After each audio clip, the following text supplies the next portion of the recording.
C'est la guerre la plus haute du monde. L'Inde et le Pakistan se disputent le Cachemire depuis plus de 75 ans, on vous raconte en archives. Retour en 1947, le sous-continent est en cours de décolonisation. Lord Mountbatten, le dernier gouverneur des Indes britanniques, propose une partition entre deux nouveaux États, l'Inde à majorité hindoue et le Pakistan à majorité musulmane. Pour le Mahatma Gandhi, c'est l'aboutissement de 40 années de lutte contre la présence anglaise. Mais l'apôtre de la non-violence assistera impuissant à un drame qui lui coûtera la vie et dont l'ampleur surprendra le monde.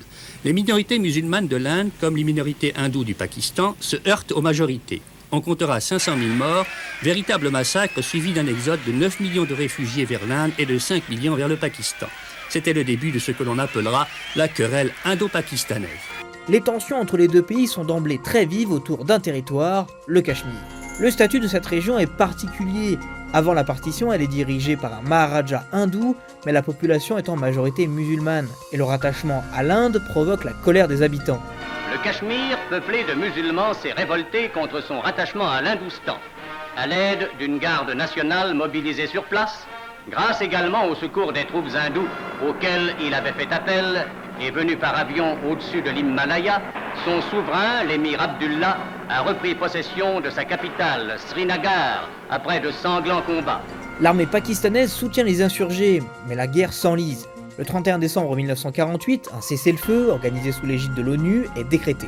Le Cachemire est alors divisé en deux, une partie indienne, le Jammu et Cachemire, et une partie pakistanaise, l'Azad Cachemire et le Gilgit-Baltistan. Les deux parties sont maintenant séparées par une ligne de contrôle, une frontière censée être provisoire, en attendant le référendum d'autodétermination que l'Inde doit organiser dans sa partie du Cachemire. Sauf que ce scrutin n'aura jamais lieu, et le contentieux autour du Cachemire va perdurer jusqu'à aujourd'hui.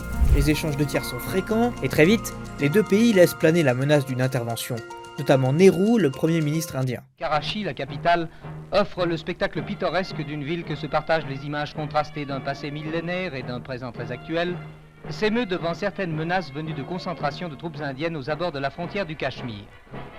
Le souvenir semble bien passé des jours de 1953, où M. Nehru venait rendre visite au chef du gouvernement pakistanais, M. Mohamed Ali. Le temps des embrassades qui succédaient à la décision de l'ONU réclamant un plébiscite des populations du Cachemire, plébiscite qui n'eut d'ailleurs jamais lieu, s'est rapidement évanoui. En 1965, le Pakistan déclenche l'opération Gibraltar, avec l'infiltration de soldats déguisés en civils de l'autre côté de la frontière. L'Inde répond en occupant des positions pakistanaises. Une nouvelle fois, le conflit s'enlise dans les montagnes de l'Himalaya. Interrogée par la télévision française, Indira Gandhi, alors ministre de l'Information indienne, défend la position de son pays. Vous avez l'impression que si aujourd'hui on faisait un plébiscite, le Cachemire dans son ensemble voterait pour l'Inde ? La majorité, oui, mais ce n'est pas nous qui faisons la guerre. La guerre est commencée par Pakistan. Et puis si nous ne défendons pas, nous ne pourrons pas confronter le peuple ici. Le conflit s'arrête après 1 mois et demi de combat, le 21 septembre 1965, à la suite d'une résolution du Conseil de sécurité de l'ONU. Dans les années 90, des tentatives de dialogue pour un accord sont lancées. Le président de la République, François Mitterrand, se rend au Pakistan pour tenter de trouver une solution diplomatique. Pendant sa visite, la situation se dégrade une nouvelle fois. Mais le Cachemire indien s'est enflammé à nouveau. La province musulmane, seule terre d'islam dans l'immensité hindoue, réclame le scrutin d'autodétermination prévu il y a déjà 4 décennies par les Nations Unies.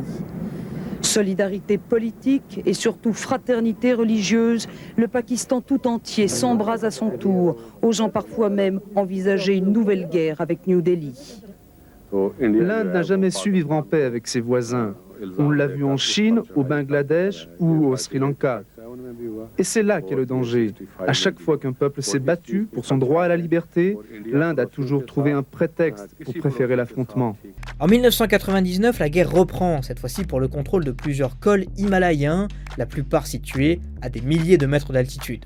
C'est la guerre la plus haute du monde. Les soldats indiens et pakistanais s'affrontent parfois à plus de 6000 mètres sur les glaciers de l'Himalaya.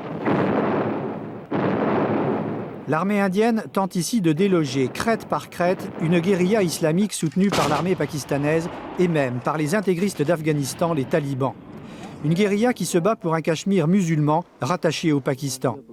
Les combats auraient fait 500 morts en 3 semaines, dont 150 soldats pakistanais et des centaines de déplacés. Pour les soldats, les conditions sont très difficiles. Il fait jusqu'à moins 45 degrés pendant les batailles. Cette guerre soulève aussi l'inquiétude de la communauté internationale, car pour la seconde fois dans l'histoire, elle oppose deux puissances dotées de l'arme nucléaire, après 1969 et un conflit de frontières entre l'URSS et la Chine.